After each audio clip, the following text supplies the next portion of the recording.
This will be your best friend when you are a landlord, just like myself. When I started, I did majority of the things by myself. Things that are easy to fix.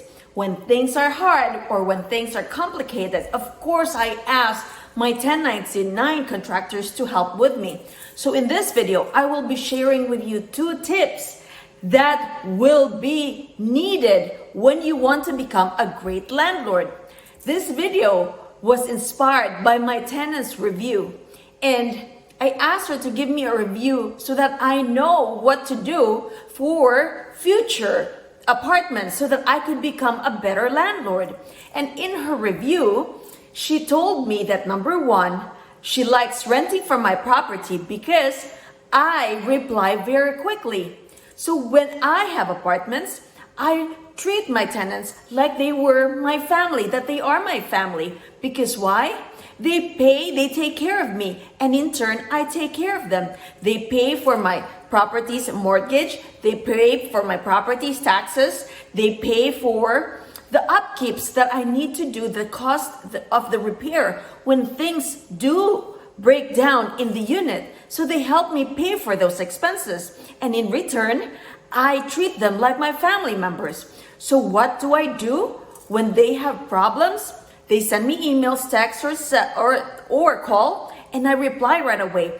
I get to see that either when I started, I go there to inspect what is wrong, or number 2, if I cannot do it, I then call my 1099 contractors. Now, because I have a lot of apartments now, over the last 10 years between myself and my husband, well, that's combined 20 years. Now, we have so many apartments that I cannot go there by myself. So what I do now is I deploy my 1099 contractors to go do the things that needs to be done in the particular unit. I do not let it sit there for several days. I inspect to see what's going on, and it depends if it needs a plumber, if it needs an electrician, and if it's simple, then I ask the people that work with me, for me, every day to fix it. So if you are a landlord, or if you are planning to be a landlord, the first quick 2 moves that you can do, the first two tips that you can do as a landlord is number 1, be responsive, be quick in responding to your tenants' needs because they will take care of you when you take care of them. Now, second is when you do take care of their needs, there are times that things will be either the parts are not there or that it will take time for the appliance to come.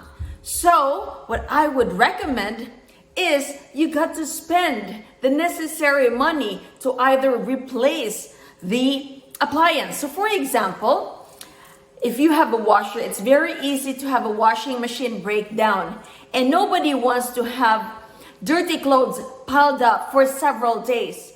So the second thing that you do as a landlord is, if the parts will take some time for it to arrive, especially now that there is a supply shortage of parts, then go buy another one right away. Because you know why?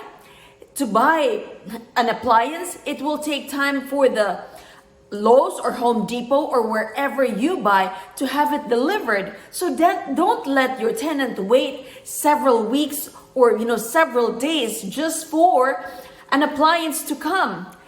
Put yourself in their situation. If you do not have any working washing machine in several days, it's very inconvenient. So if you love your tenant, if you love your property, I would recommend that you spend that money. And you should be doing that anyway. That's called capital expenditure. These are apartment math. This is the granular details of being an active landlord.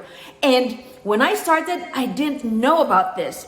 Only when I bought several properties, the trial and error of being a landlord, and until I invested in mentors, did I know that, oh boy, I've got to put in the repairs that needs to be in the calculation when I buy a property, I have to consider that. Number two, I also have to consider the capital expenditures. Not only do I consider the mortgage, not only do I consider the real estate taxes, but I also have to consider, these are just some of the things, this is not the complete list. So you also have to consider, I have to consider the cost of the repairs, capital expenditures, not only that, but the mortgage, the property taxes.